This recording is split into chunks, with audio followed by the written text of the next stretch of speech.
Excelente, buenos días entonces a todas las personas que nos están viendo, que nos verán en esta charla sumamente importante hoy, que estamos hablando de lo que es la hipertensión arterial, también comúnmente conocida como presión arterial alta, ¿verdad? Que es una condición que afecta a millones de personas en todo el mundo, y también he leído que se conoce como el asesino silencioso.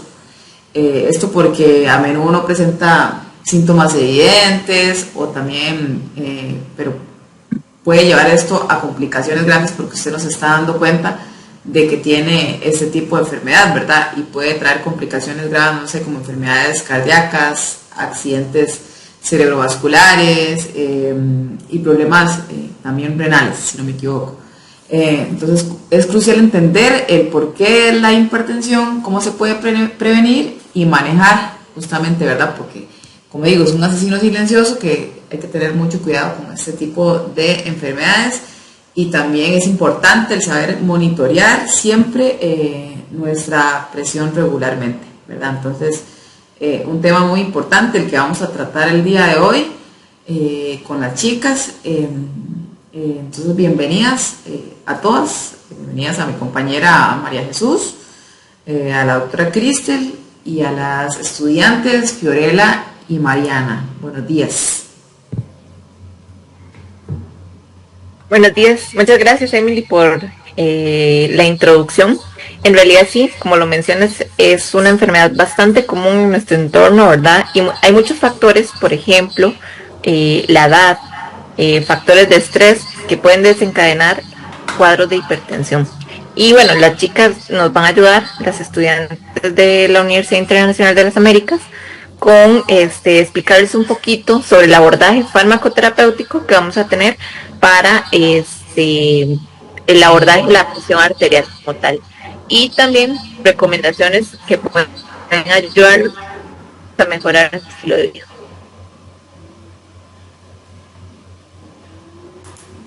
Hola Mari, bienvenida. Hola, buenos días a todas.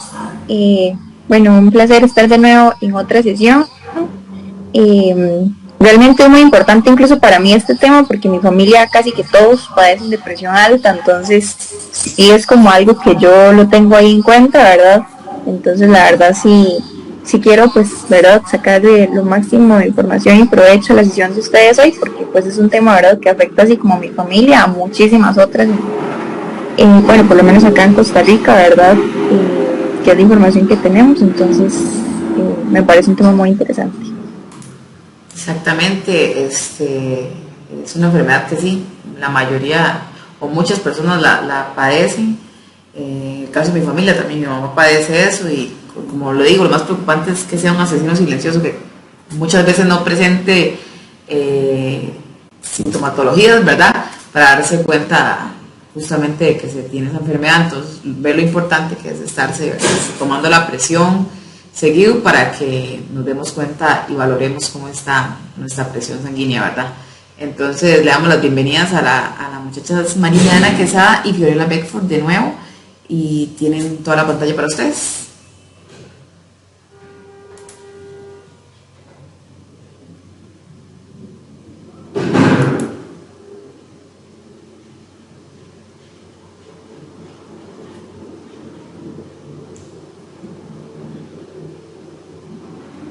Muy buenos días, como ya introdujeron, el tema de hoy se va a tratar sobre la hipertensión arterial.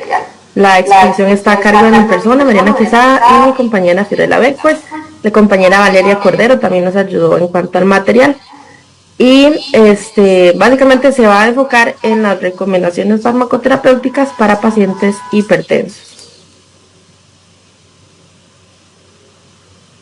Lo principal es entender qué es la presión arterial. Entonces, esta es la medición de la fuerza ejercida contra las paredes de las arterias a medida que el corazón bombea sangre al cuerpo.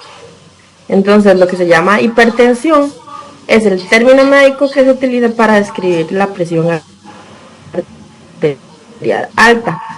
Y la que conocemos como presión arterial normal es 120/80. Bueno, es importante también saber que esto se esta medición, las unidades de esta medición son milímetros de mercurio.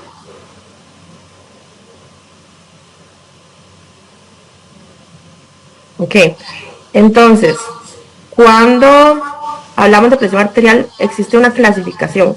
Depende de la fuente que se utiliza, puede clasificarse de diferente manera, pero esta es la clasificación de la Organización Mundial de la Salud, que es la que me pareció como más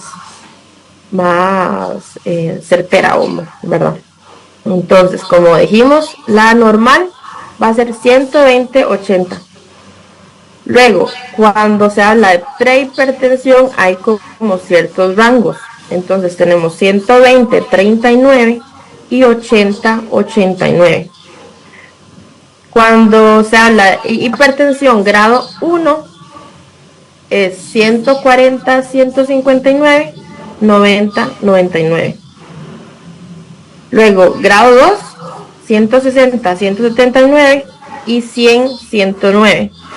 Ven que realmente poquito lo que va variando, pero ya eso es significante, digamos, a la hora de clasificar el Mariana, disculpe, esas expresiones es cuando se la toman seguido y siempre se mantienen en esos rangos. Exacto, porque es que para poder diagnosticar como la hipertensión, no solamente una vez que esté, ¿verdad?, alterada, y no tiene que ser, de hecho siempre se recomienda, no sé si la doctora nos quiere intervenir, pero siempre se recomienda por lo menos una semana seguida o más, varias veces al día que se tenga que tomar. Correcto. En realidad se debe tomar 2 veces al día, ¿verdad? Si tenemos esa posibilidad de diagnóstico, tomar la presión 2 veces al día para ya identificar qué grado de hipertensión tenemos, o si solamente fue un evento Ok, gracias. Bueno, y otra cosa es que cuando hablamos de digamos, el primer número y segundo número, la primera se refiere a la presión sistólica y la segunda a la diastólica, ¿verdad? Pero esa es la manera como que se conoce, para no estar repitiendo diastólica, sistólica, siempre es 120/80, por ejemplo. Entonces continuamos. Cuando es hipertensión grado 2, es de 160/179 la sistólica, y la diastólica va a ser de 100/109. Cuando es grado 3, ahí no es tanto un rango, sino es cuando ya es mayor a 180 y mayor también la diastólica a 110. Y la que sí es bastante grave y tiene que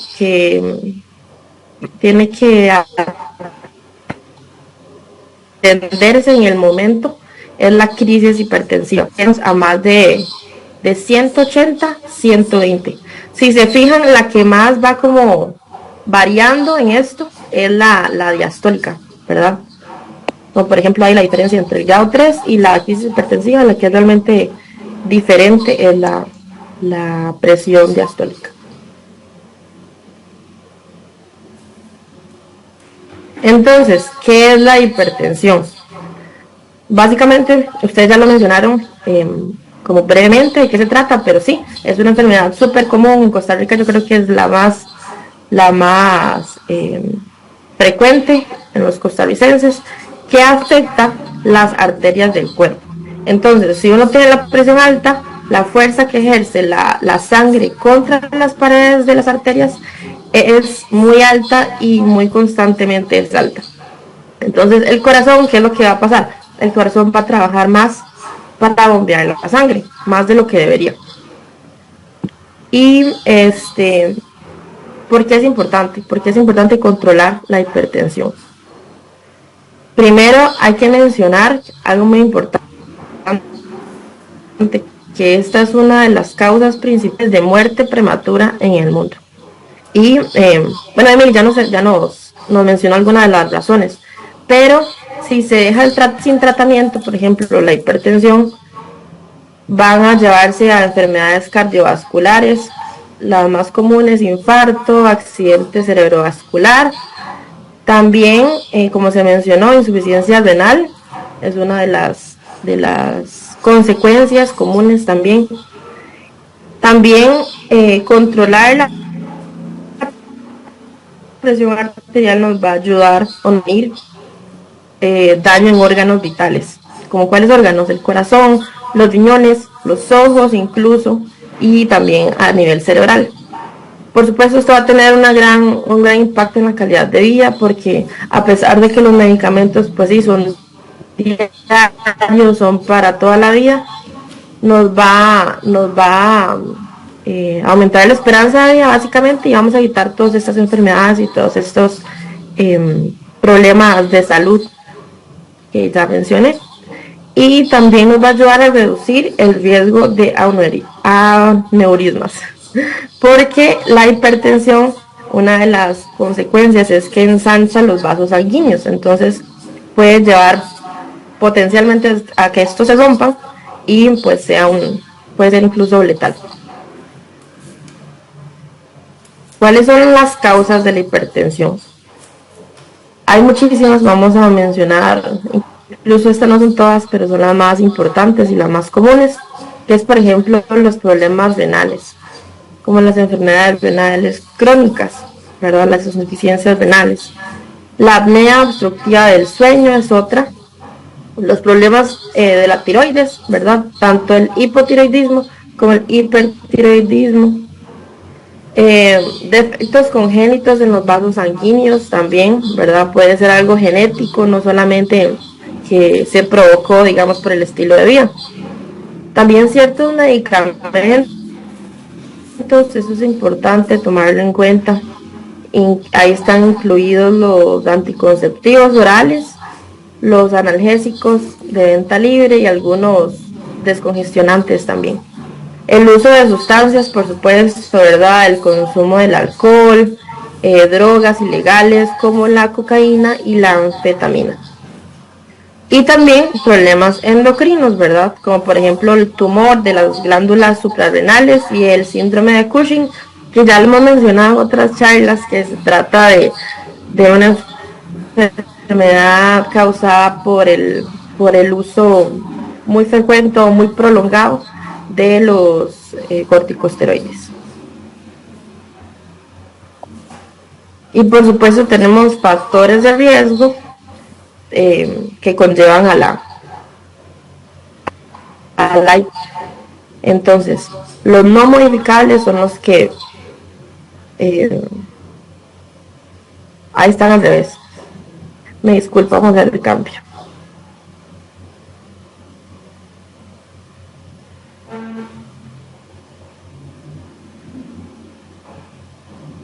Ahora sí. Entonces tenemos los modificables, ¿verdad? Son los que podemos hacer algo al respecto, como el sedentarismo, el consumo excesivo de la sal, la dieta no saludable y el estrés. Incluso también condiciones crónicas, como por ejemplo la diabetes y enfermedades renales. Entonces, bueno, mi compañera lo va a mencionar más adelante, pero si somos sedentarios, entonces mejorar la actividad física diaria, evitar el consumo excesivo de sal. El estrés, pues sabemos que no es tan controlable, pero a veces sí nos estresamos por cosillas que se puede evitar. Los factores no modificables, ¿a qué nos referimos? A la edad, por ejemplo, porque a mayor edad hay mayor riesgo.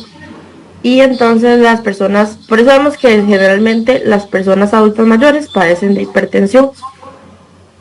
También el sexo, ¿por qué? Porque hay mayor prevalencia en los hombres, en edades más jóvenes, y también en mujeres postmenopáusicas. Y la historial familiar, ¿por qué? Porque es una predisposición genética también.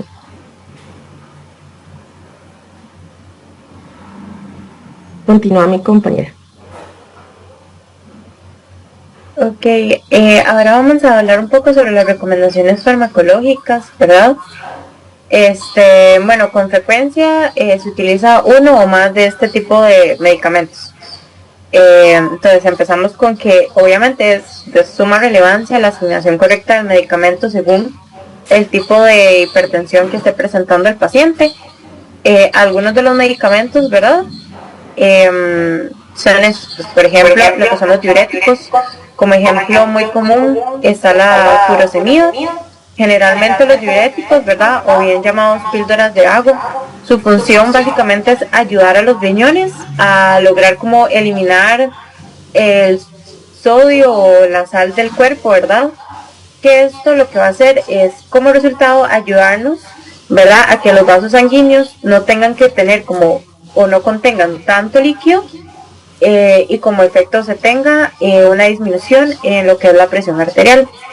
Después tenemos los inhibidores de la enzima convertidora de angiotensina, o bien, ¿verdad? Como está ahí en siglas, los ISA, que estos son muy comunes, ¿verdad? Ahí encontramos lo que es el enalapril. Lo que estos hacen es como reducir lo que es la producción de la angiotensina 2 en el cuerpo, y esto ayuda a relajar los vasos sanguíneos y pues teniendo como efecto la disminución de la presión arterial. También tenemos los bloqueadores de los receptores de angiotensina 2, que lo que hacen básicamente es disminuir la acción de la angiotensina en el cuerpo, relajando los vasos sanguíneos y disminuyendo la presión arterial. Tenemos por otro lado los bloqueadores de los canales de calcio, en donde podemos encontrar el amlodipino. En estos básicamente relajan los vasos sanguíneos y pues al estar reducido el calcio que ingresa a las células en la pared de los vasos sanguíneos, esto nos ayuda a disminuir la presión arterial. Se me fue mencionar que entre los medicamentos bloqueadores de los receptores de angiotensina 2 está el valsartán, por aquello, que también es muy común. También tenemos otros medicamentos, ¿verdad? Que son estos últimos tres que realmente no se utilizan con mucha frecuencia, pero no está de más siempre pues tenerlos ahí en cuenta. Que tenemos lo que son los bloqueadores alfa, que ayudan a relajar los vasos sanguíneos, donde tenemos la terazocina, los vasodilatadores, ¿verdad? Donde tenemos la hidralacina y los inhibidores de renina, que es un tipo de medicamento un poco más nuevo para lograr tratar lo que es la hipertensión arterial y que básicamente actúa reduciendo la cantidad de precursores de lo que es la angiotensina, relajando, ¿verdad? O teniendo un efecto de relajación en lo que son los vasos sanguíneos. Y ahí tenemos el alisquireno.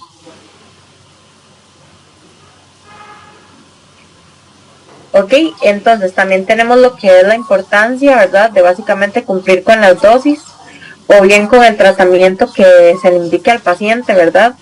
Ya que tratar la hipertensión arterial va a ayudar a prevenir problemas como lo que son enfermedades cardíacas, ¿verdad? Que es muy importante, ya sea como mencionó mi compañera anteriormente, ¿verdad? Accidentes cerebrovasculares, incluso pérdida de la visión, enfermedad renal crónica, si no se lleva pues el manejo adecuado del consumo de los tratamientos y recomendaciones de parte del médico, ¿verdad? Y otro tipo de enfermedades vasculares también.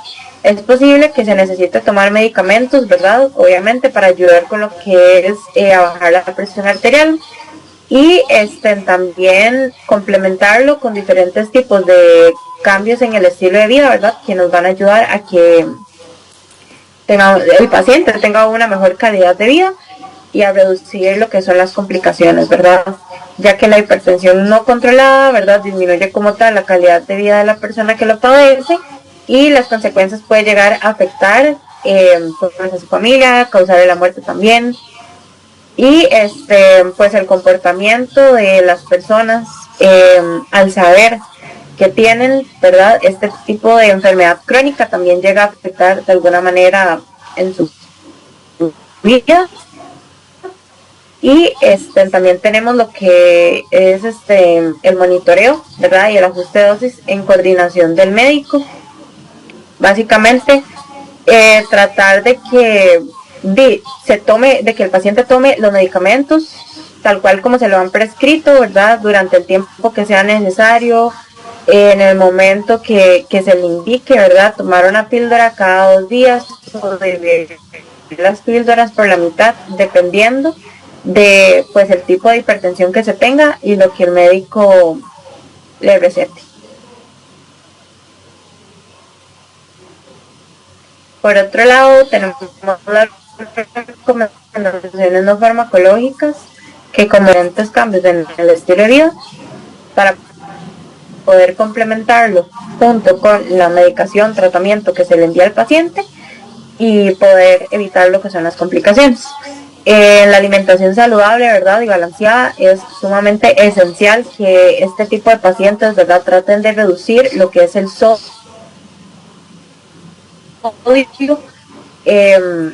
El consumo de sodio diario.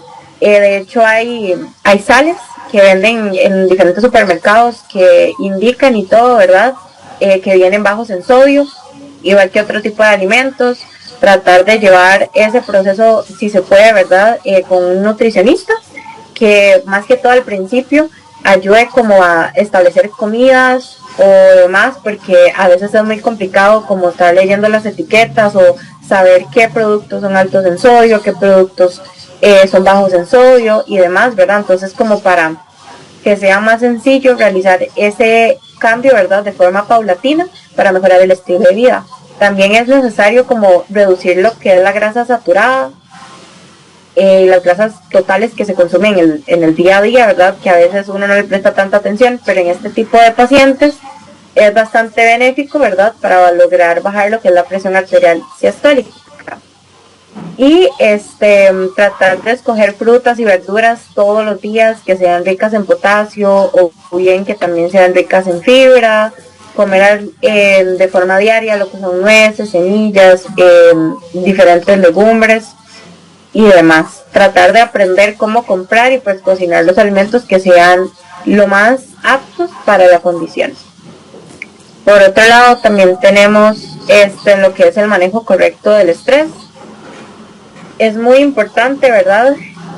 También al principio yo considero que ese cambio como de, tengo que empezar a tomarme estos medicamentos, tengo que hacer este cambio, esto, que lo otro, que los tiempos de comida y demás, a veces puede ser muy abrumador para el paciente a un inicio, entonces también ahí podemos complementarlo con lo que es la atención psicológica, ¿verdad?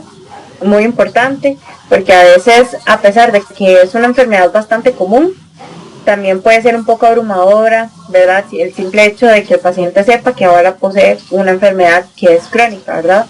Entonces es importante tratar de mantener un manejo correcto del estrés en todos los ámbitos, ¿verdad? Porque esto va a depender de la vida del paciente. Importante lo que es la actividad física, ¿verdad? De forma regular. El ejercicio físico recomendado en este tipo de pacientes es el tipo que es aeróbico, ¿verdad? Por ejemplo, caminar a un buen ritmo o actividades que suponen de esfuerzo, ¿verdad? Como por ejemplo, pero que son a la vez no tan pesados, como por ejemplo nadar, andar en bicicleta. Se recomienda que pues durante las primeras sesiones de entrenamiento el paciente realice sesiones de corta duración y que progresivamente vaya incrementando hasta 45 o 50 minutos diarios, ¿verdad? Igual esto siempre con la mano de la mano de un médico, ¿verdad? Consultándolo, teniendo la guía para que pues nos dé el visto bueno.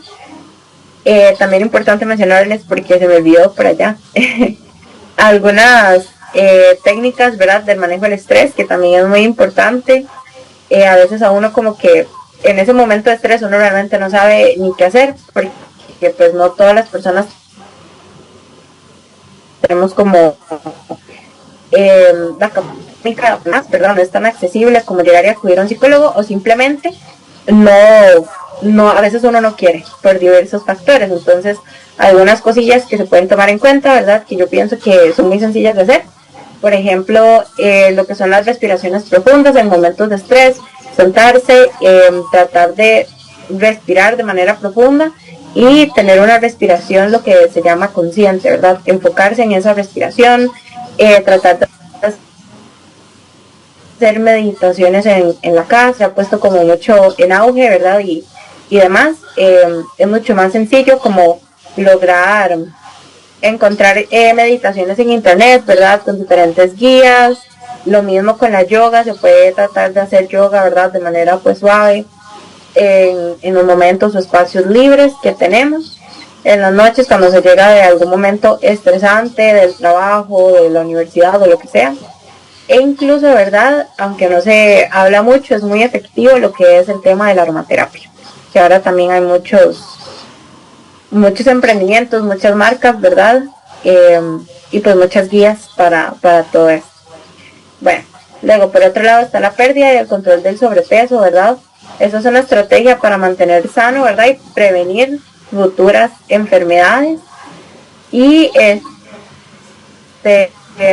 generalmente esto se aplica también de manera habitual en pacientes que tienen enfermedades crónicas, ¿verdad?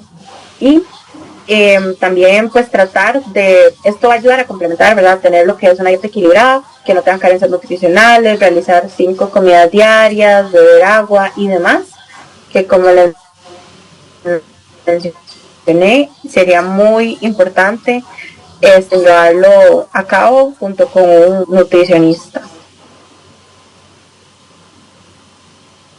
Y algunos recursos y apoyo en la comunidad, ¿verdad? Para pacientes que posean este padecimiento crónico. Está el programa HERTS de la Organización Panamericana de la Salud. También hay algunos otros, ¿verdad? Bueno, el programa HERTS básicamente es un programa de automonitoreo de la hipertensión arterial. Que puede ayudar mucho a los pacientes. Tenemos también lo que son algunas guías, ¿verdad? Para la detección o el diagnóstico.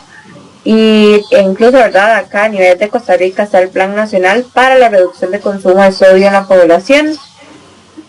Hay distintas revistas de la Universidad de Costa Rica que hablan mucho sobre esta enfermedad crónica e incluso dan diferentes tipos de recomendaciones y demás que pues a nosotros nos parece muy importante siempre que un paciente pues se le diagnostica algún tipo de enfermedad crónica, también se tome su tiempito como para investigar bien sobre qué es la mejor manera de sobrellevar la enfermedad y pues que al final de cuentas el objetivo de todo siempre sea que él pueda tener una mejor calidad de vida. Y esto sería. Antes de terminar quería devolverme un poquito porque hay algo que mucha gente no sabe que no expliqué y quería dejarlo claro. Cuando les expliqué lo de la presión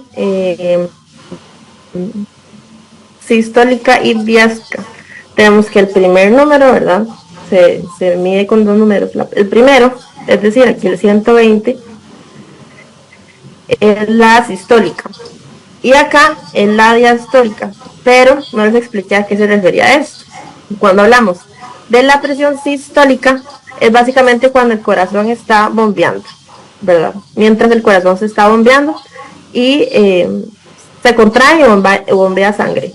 Cuando hablamos de la distólica, que sería la diastólica, perdón, sería la 80, entonces es cuando el corazón como que descansa, como que deja de bombear para que se vuelva a llenar de sangre. Entonces, por ejemplo, ahora hay muchas máquinas, ¿verdad? Los de estigmómetros que son digitales, pero cuando los farmacéuticos lo escuchamos, o sea, medimos la presión manualmente, eso es lo que tenemos que escuchar. Espero que mucha gente también se lo pregunta, que básicamente el corazón está bombeando, y podemos hacer la lectura cuando deja de bombear, que sería la segunda medición, el 80, por ejemplo, cuando está bien, 120, 80 cuando está a una presión normal. Y sí, solamente quería dejar eso claro antes de terminar. Y muchas gracias por su atención.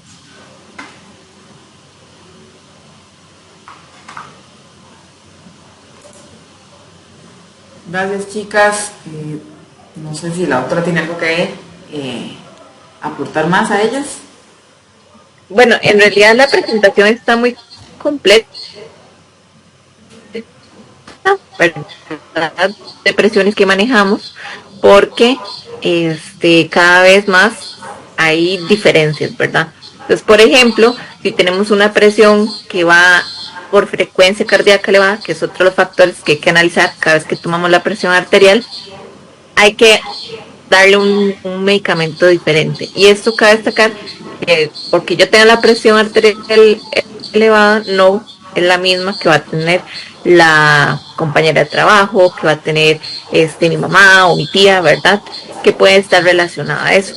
Y que los medicamentos que se van a recomendar van a ser específicos para ese tipo de presión de los pacientes. Por ejemplo, uno que se utiliza mucho, el atenolol. ¿Okay? El atenolol es para un tipo de presión que tiene, además dentro de su fisiopatología, como lo mencionaban las compañeras, ¿verdad?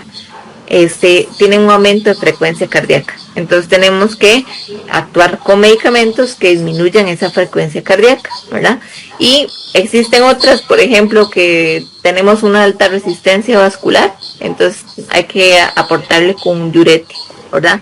No todos toman diuréticos, no todos toman atenolol de primera entrada, y algunos medicamentos tienen efectos secundarios comunes. Por ejemplo, el enalapril. Es común que los pacientes digan, ay, no, es que al principio me da mucho tos, yo no me adapto bien al medicamento por esa tos. Puede haber otras alternativas, ¿verdad?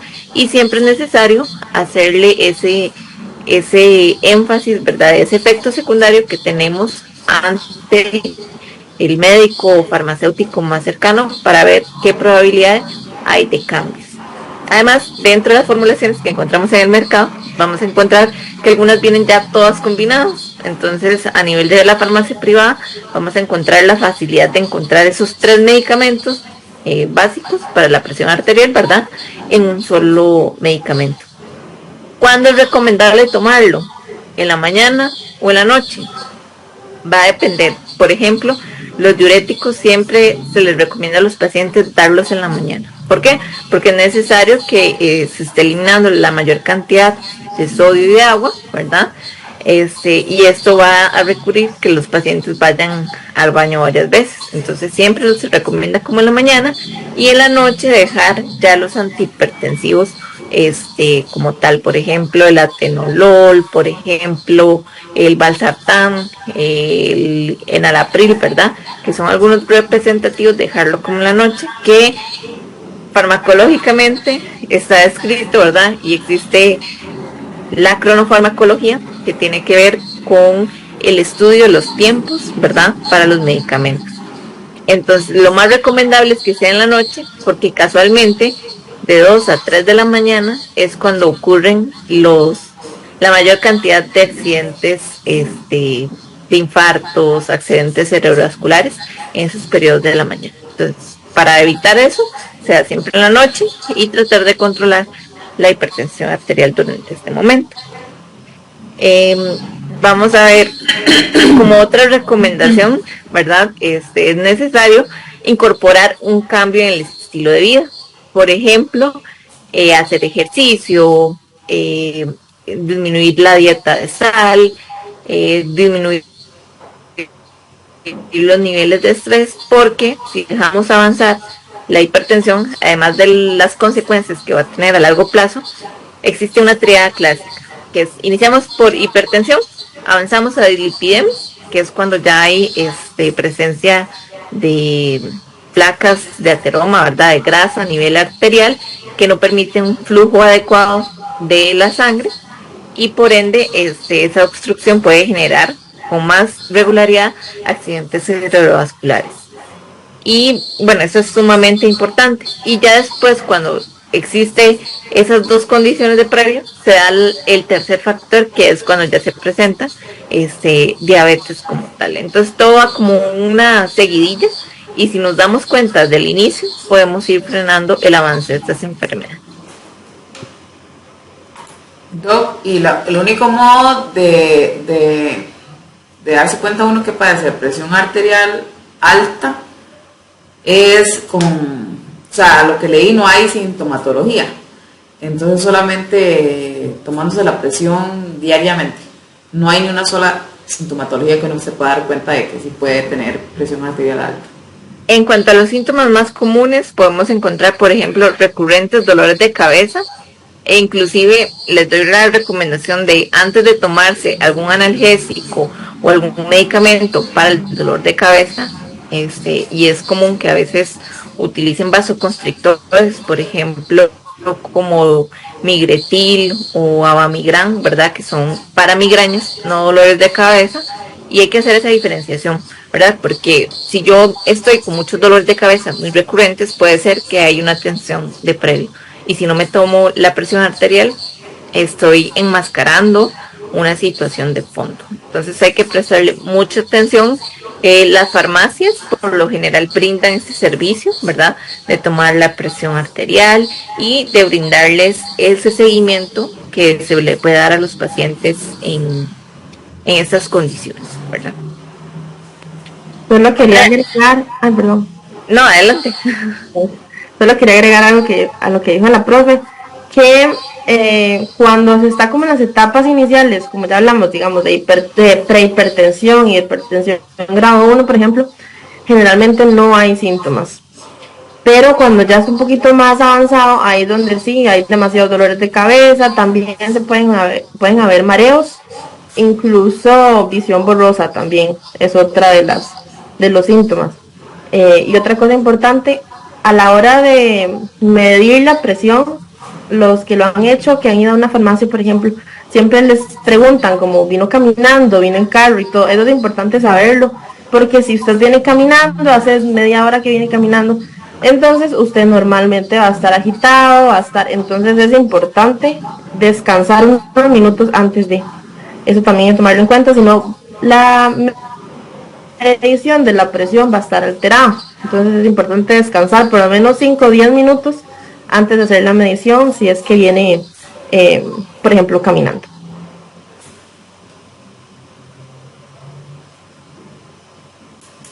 Ok, muchas gracias. Mario, ¿alguna consultita que tengas? Bueno, en realidad es un comentario y es, yo un día de estos hablaba con una psicóloga y ella me decía algo que realmente como que me dejó muy marcada y creo que a todos, pues los que ahora, ¿verdad?, trabajamos, estudiamos y todo, tenemos como una vida muy ajetreada. Creo que es muy importante que ella me decía que el estrés muchas veces es el causante de enfermedades, ¿verdad? Como se nos sube todo esto el cortisol y así, entonces empiezan a desencadenar otras enfermedades y pues la presión alta, ¿verdad? Es un gran enemigo, el estrés, porque pues puede ocasionar, ¿verdad?, una tragedia o algo así y yo lo he visto, como les contaba al inicio, en mi familia, ¿verdad? Que sí les han recomendado, por ejemplo, mi tío empezó con presión alta como a los 30 años, porque todo mi abuelo y mis tíos también tienen. Entonces, a él lo que le decían era como que tratara de no estresarse, llevar una vida más tranquila, como todas estas técnicas como de controlar la ansiedad, ¿verdad? Y hacer ejercicio, porque si no como que esto puede como ir perjudicando más, ¿verdad? Y como es algo silencioso, pues y nada más uno está ahí súper estresado y no se da cuenta cuando, ¿verdad?, las personas que tienen como un infarto o algo así. Entonces, sí es algo que a mí me parece muy importante, ¿verdad?, aprender a controlar, como hacer ejercicio, el tipo de estilo, pues como antes mencionaban, ¿verdad?, silencioso y puede ser algo que nos tome por sorpresa y que podamos evitar. Sí, exacto, Mari. O sea, la hipertensión arterial es una condición seria, pero es manejable. Y casi que todo es una dieta balanceada, que es un estilo de vida saludable, el hacer ejercicio, ¿verdad?, que es sumamente importante. Creo que para prevenir casi que todas las enfermedades es increíble lo bueno que es el ejercicio, no tomar alcohol en exceso y también monitorearse siempre la presión, ¿verdad?, que eso es muy importante, que tal vez no lo hacemos con frecuencia porque pensamos que el dolor de cabeza puede venir, no sé, ya sea del periodo o de que está haciendo mucho calor o no sé qué, pero ahora lo importante que es el hecho de verdad tomarse la presión, de llevar un estilo de vida bastante saludable, de hacer, bueno, el deporte para mí creo que es algo que le libera el estrés, además de que previene enfermedades, también libera el estrés, entonces previene otro síntoma que puede estar aunado, ¿verdad?, a algunas enfermedades. Entonces creo que bueno que es hacer ejercicio, tener una dieta balanceada y bueno, también consultar con nuestro médico en caso de que tengamos algún síntoma o que tengamos alguna duda, ¿verdad? También eso, como lo dijo la compañera Mariana, eso puede ser un tipo de herencia, ¿verdad?, que le dejan a uno los papás. Mi mamá padece presión alta, entonces me imagino que es importante que yo sé que tengo un factor de riesgo y que tengo que cuidar. Entonces, aún más ejercicio, aún mejor comer, ¿verdad?, menos tomar, menos fumar y, bueno, recordar que prevenir es la mejor estrategia desde jóvenes, ¿verdad?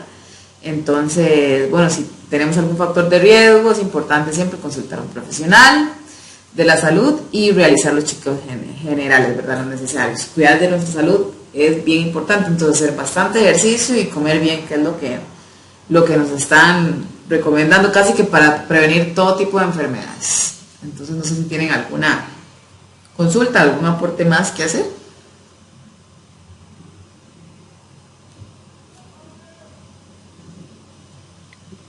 No, yo creo que por el momento abordamos todo el tema como tal. Ok, perfecto. Entonces, bueno, agradecerles nuevamente. Como siempre es muy importante ese tipo de charlas y lo que nos informan, ¿verdad? La doctora también, gracias por apoyar a las alumnas, con mucho que usted sabe, y gracias por informarnos, ¿verdad? Las personas que ya sean, nos están viendo ahorita o que verán en algún momento. Igual para nosotros, ¿verdad? Como dijo Mari, ella tiene familiares que padecen de muchas de las enfermedades que hemos estado hablando.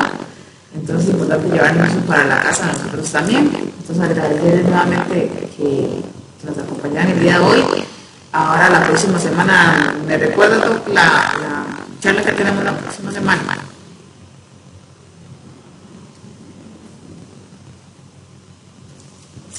Sí, claro, es sobre el manejo integral de desechos farmacológicos, ¿verdad? En realidad, de cualquier medicamento, los desechos como tal, ¿qué debemos hacer con ellos?